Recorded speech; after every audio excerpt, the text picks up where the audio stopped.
Um prazer te receber aqui hoje no Luna Podcast para a gente falar um pouquinho de autismo e TDAH. Isso aí. Que muitas vezes a gente ouve falar, né? Ai, fulano tem autismo, a criança está com TDAH, e agora? E agora? O que E vamos agora? fazer? Primeiro, acho que o primeiro movimento é o choque dos pais, né? Primeiro que a gente não pode sair dizendo, né, tirando as próprias expectativas, porque, viu, às vezes a criança tem um comportamento diferente, achar que tudo é autismo, Sim. tudo é TDAH, né? Que seria o mais lógico, né? Seria Mais o fácil, lógico, o caminho mais fácil, é né? o mais curto, É. né?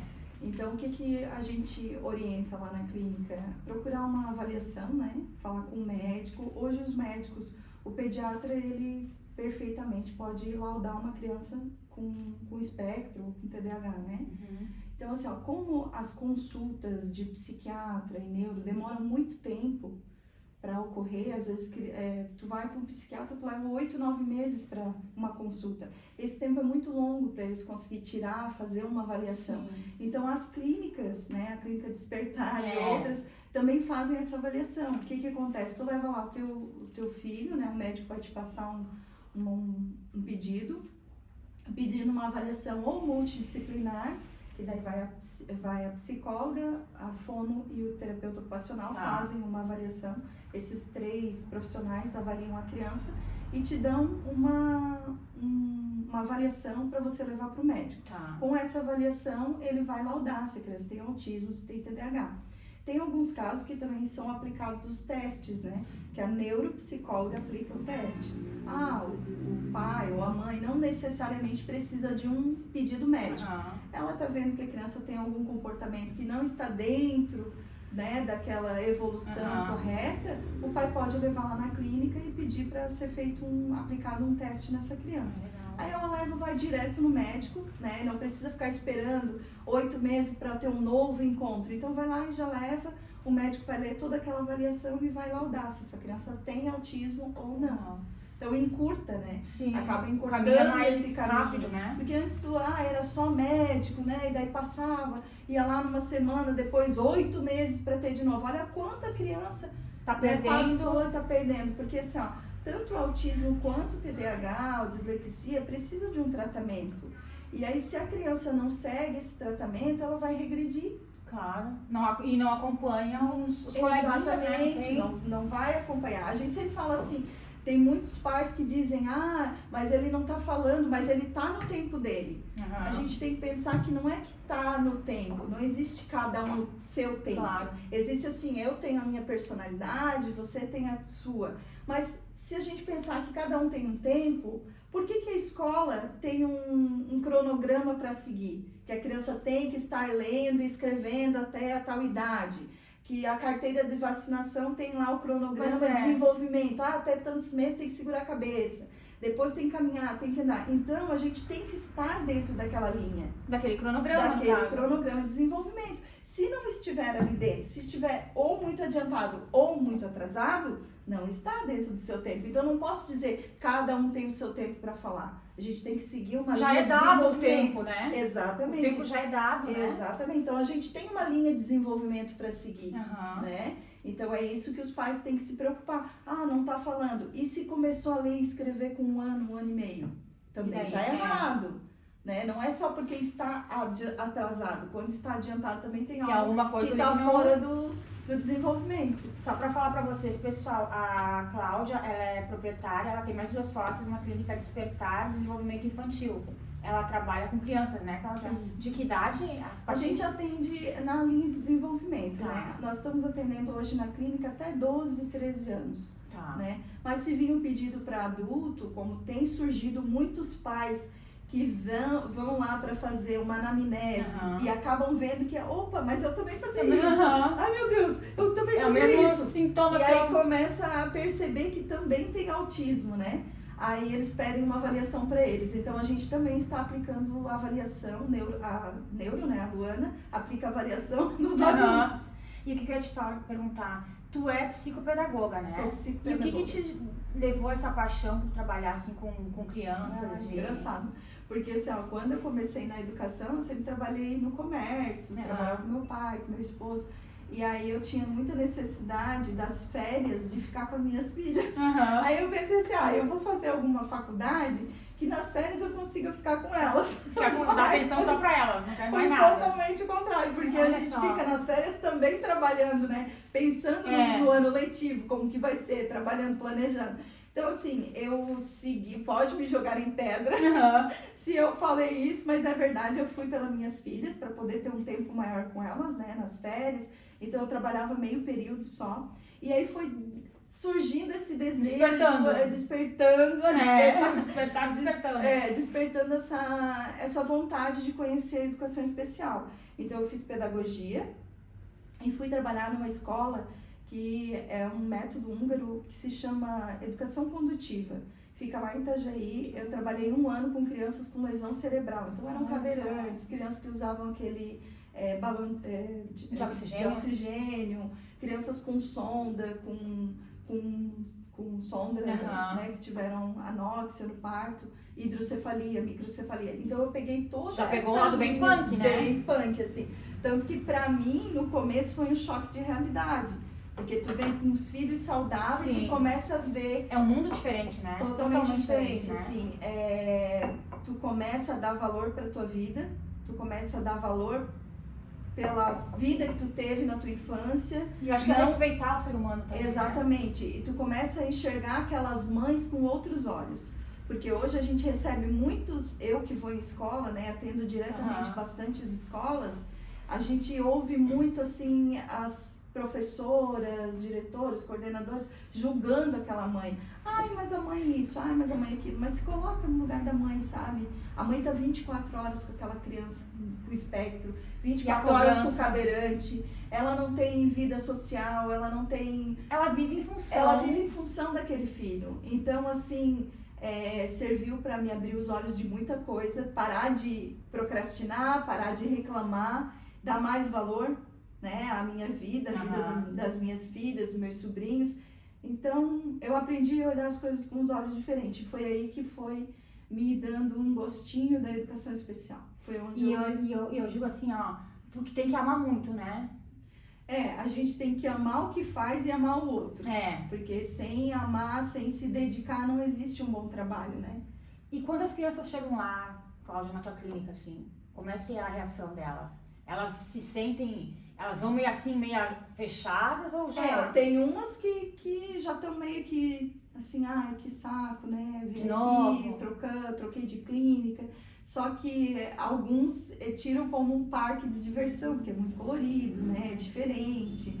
A gente brinca muito, porque é muito dinâmico, né? A gente procura fazer uma terapia bem dinâmica, com bastante jogos, bastante brincadeira, com fantasia, com pipoca, com bolinha de sabão. Então tu vai conquistando, né? Aos poucos tu vai conquistando, a confiança deles. vai criando aquele vínculo afetivo para depois entrar com vamos ver o que dá, né? E aqui em Balneário, que a gente tá falando de Balneário Camboriú, pessoal, como é que tu acha que tá essa inclusão, inclusão, né? Inclusão com as crianças que têm autismo e TDAH?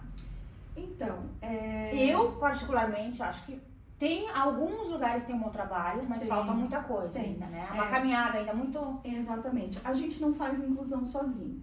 Eu sempre falo que a inclusão começa por mim, mas o outro tem que dar seguimento. Então não adianta a mãe chegar na escola e apontar o dedo para a professora e dizer eu quero que você faça a inclusão. Ok, é a obrigação dela fazer a inclusão, né? A gente tem leis que nos amparam quanto a isso, né? Que a professora tem que adaptar o material, ela tem que inserir aquela criança em sala, adaptar a educação física, adaptar a aula para aquela criança. A gente sabe que essa criança tem uma atenção maior também, né? Exatamente. Só que eu também tenho que fazer minha parte quanto mãe, né? Então, assim, eu posso exigir da escola que faça a inclusão, tem muita escola engajada, tem muita escola preparada, mas também tem escola que não quer, que não faz questão de ter uma criança com deficiência ou com espectro. Então, assim, quando a gente fala de cobrar do outro a inclusão, a gente também, será que eu estou adaptando a minha casa? Será que eu estou levando meu filho na terapia? Porque para que aconteça uma boa inclusão, eu preciso também fazer a minha parte antes de cobrar do outro. Será que a sociedade está fazendo essa inclusão, né? Eu acredito que muita gente está. A gente vem numa era aí que está se falando muito, está se buscando ajuda, né? Está se buscando fazer os atendimentos, fazer as terapias, fazer os testes para ver se a criança tem algum problema, mas também tem aqueles que estão se excluindo, tem vergonha, acha que o problema é ela, não aceita, porque a gente também tem uma sociedade que tem esse bloqueio, né, para aceitação. Então, eu digo pra ti que tá 50%. Sim. Mas aí os pais teriam que fazer também, eu acredito que eles deveriam fazer também, até uma terapia, Sim, né? tem. Porque tem senão, às vezes começam a se achar tão culpados. Porque assim, ó... E não tem que ter vergonha, né? Claro, uma coisa que eu sempre digo, porque ainda existe esse lado da vergonha. Tem a culpa, né? Primeiro vem a culpa. A gente recebe, eu sempre falo assim, que eu converso com as minhas sócias, a gente aceita as mães e os pais doentes, né? Porque eles estão doentes, assim, né? Emocionalmente, né? Emocionalmente, então eles fisicamente chegam também, já tá fisicamente carga, estressados. Né? Então, assim, quando eles chegam para nós, muitos, eles querem colo. Eles querem assim, eu sei o que tu tá passando, eu te entendo, né? Eu vou te ouvir. Eles querem se abraçar. A gente tem assim, pacientes que já passaram por 5, 6 clínicas. Olha só. E hoje estão conosco há mais de 1 ano e eles falam assim, vocês me ouviram, vocês me deram colo, eu gosto daqui, eu quero ficar aqui. Então, assim, a gente tem esse contato, sabe? A gente aprende a ouvir, porque a dor do outro a gente não sabe, porque só quem passa pela dor sabe o tamanho dela, né? Então eu não posso julgar a tua dor. E o que carrega, né? E o que carrega. Eu não posso dizer, a dor dela foi menor que a minha. Nunca. Jamais. Mas a gente tem que entender que cada um tem a sua dor. E a gente entender que eles estão doentes, que eles precisam de um apoio, precisam ser ouvidos. Então, esse é o nosso, eu digo assim, o nosso diferencial. Né? E tipo assim, a gente tava falando, né? O que um pai e uma mãe tem que fazer quando a escola fecha as portas para eles? Porque a criança tá toda empolgada, vou conhecer as coleguinhas, né? E a escola fecha as portas. Porque a criança tem... Assim, cabe a denúncia, né? Pode ser feito denúncia, porque não pode se negar vaga para uma criança que tem espectro, ou tem autismo, TDAH, não se pode negar a vaga. Mas sabe, assim, quando eu penso por mim, tá? Eu falo assim, às vezes tu entra numa briga de foice. Sabe? Porque daí você vai, denuncia a escola, mas não volta mais pra lá. Porque tu já vai se sentir mal. Exatamente. Tu não vai se sentir bem recebida. Não vai. Né? A gente tem casos... Eu acho que tinha que ser penalizado uma escola que faz isso. Deveria. Né? Deveria. Penalizado. Eu acho que não tem que fechar os olhos. Eu acho que tem que... Ir atrás, correr atrás dos seus direitos. Correr atrás dos seus direitos. Mas... é bola pra frente, sabe? Porque se você ficar naquela situação ali, brigando e batendo boca e exigindo... É angustiante, né? É angustiante. No meu caso, eu faria denúncia e mudaria de escola, não ficaria. Porque eu acho que é muito pesado. Né? A criança já não vai ser bem aceita. Não, já vai ser sempre com aquele olhar de canto, né? Então, cochicho, olhar de canto, então eu faria isso. E tipo assim, Cláudia, quais...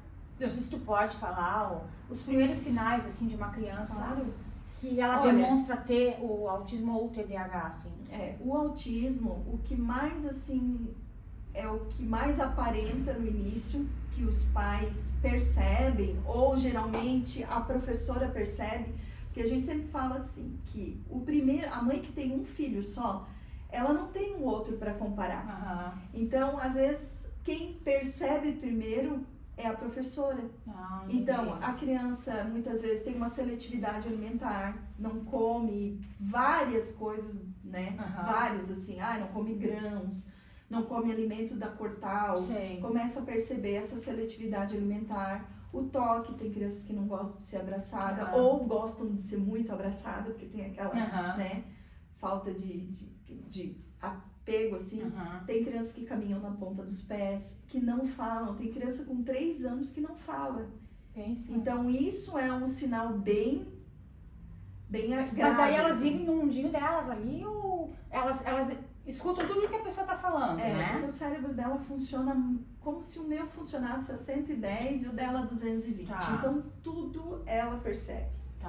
Por isso que muitas vezes a criança entra em crise, porque o cérebro dela tá numa... Tá tão rápido, acelerado. Tá tão rápido, tá acelerado, tá numa ansiedade tão alta que o som, a luz vai fazer com que essa criança entre em colapso, em crise, né? Então são os estímulos que fazem essa criança entrar em crise. Os estímulos sonoros, ou por exemplo, estou conversando contigo aqui e passou uma moto lá fora. Para mim, não, tanto faz como tanto fez. Para ela já não. Incomoda. Para ela aquilo já vai incomodar, porque é um barulho fora do contexto dela. E daí nisso, Cláudia, entra a medicação também ou não? Daí a medicação Mas todas as crianças a maioria toma. E a gente percebe assim o quanto é assim, ó, de 8 para 80 a diferença de uma criança que está medicada, está frequentando a terapia, exatamente. A minha filha de 21 anos, ela tem TDAH, né? Então eu posso falar isso como uma causa com propriedade, que a Amanda, ela até os 12 anos a gente não sabia que ela tinha TDAH, porque ela era uma boa aluna. Então quando ela começou a ter um rendimento escolar menor, e a gente começou a perceber que ela começou a usar algumas fugas. Virei o pé. Hoje eu virei o pé. Vinha buscar ela na escola. Eu dor de garganta. Não tinha dor de garganta. E o rendimento escolar dela começou a cair, porque até então o hiperfoco dela era a escola. Então tava tudo bem. Normal. Ela sempre era chamada na escola, porque ela não parava quieta. Ela era, né, sempre estava sentada. Acelerada. Ou às vezes estava na primeira carteira, daí eu chegava lá, Amanda, tu mudou de... a prof me mudou. Porque ela não parava quieta, ela conversava com todo mundo. Então a gente foi perceber isso quando ela tinha uns 12 anos. E a gente foi entrar com medicação mesmo quando ela entrou na faculdade. Porque eu era relutante. É o negacionismo. Exatamente, eu pensava, não, minha filha não vai tomar medicamento. Precisa, imagina. Só que a partir do momento que a Amanda entrou para odontologia e as notas dela de prova prática tirava 9 porque era o hiperfoco dela, e a prova escrita ela tirava 2, aquilo começou a me preocupar. Era a mesma prova, porém uma era prática e a outra escrita. E aí começou a me preocupar. Aí eu falei, não, a gente precisa recorrer, né, a algum medicamento. Uma ajuda, né? Hoje ela toma Ritalina de uso curto, de curta duração.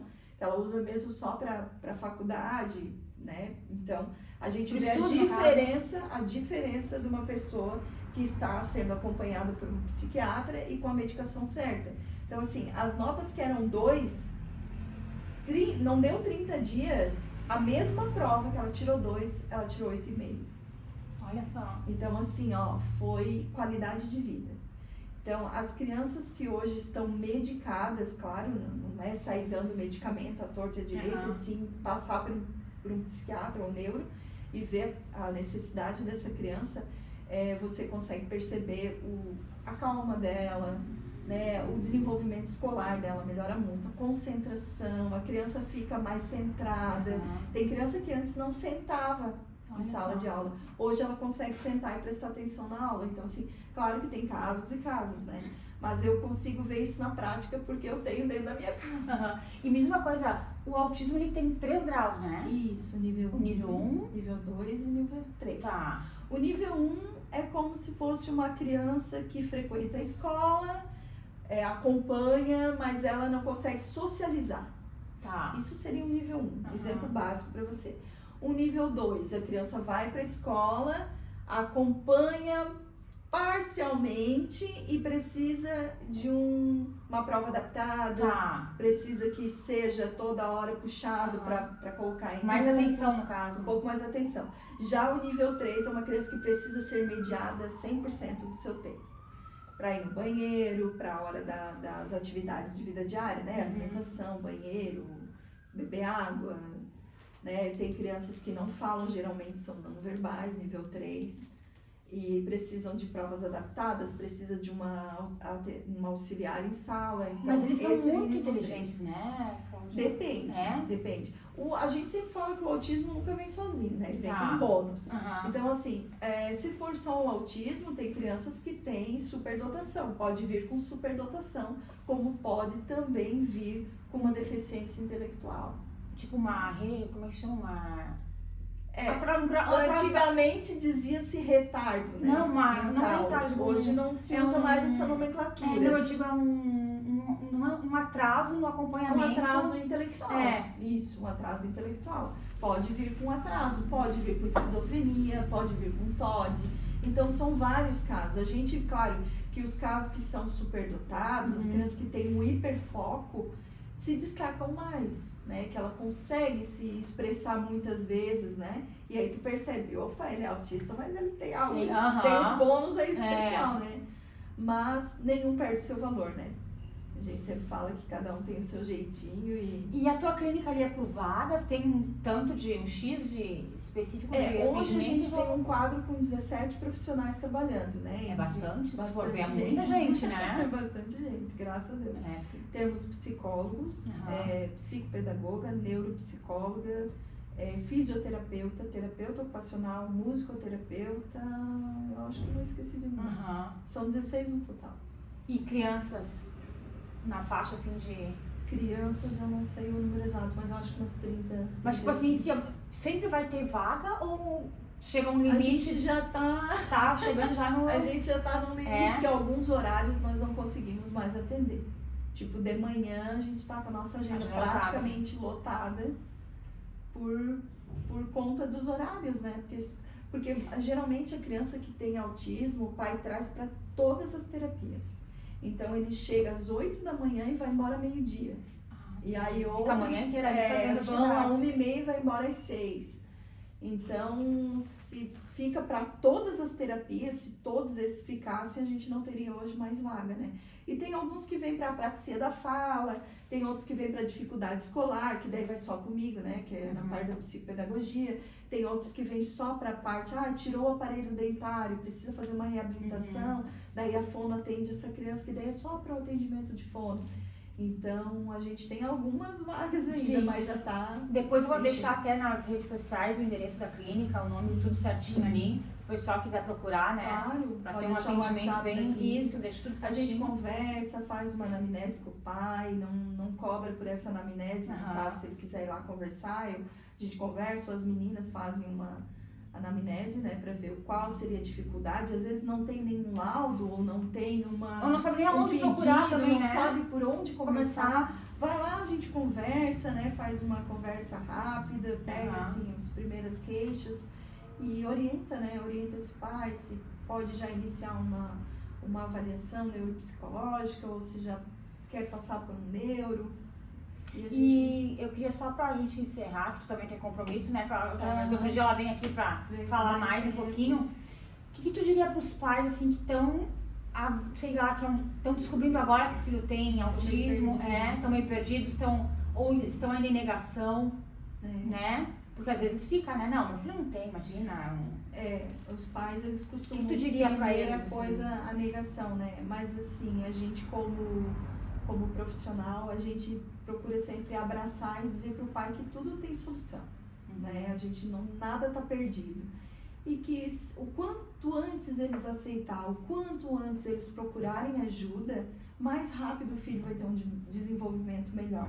Porque assim, eu já tive casos de pegar uma criança de nível 3, que ela, na infância dela, aos 9 meses, essa criança era deixada em casa sozinha.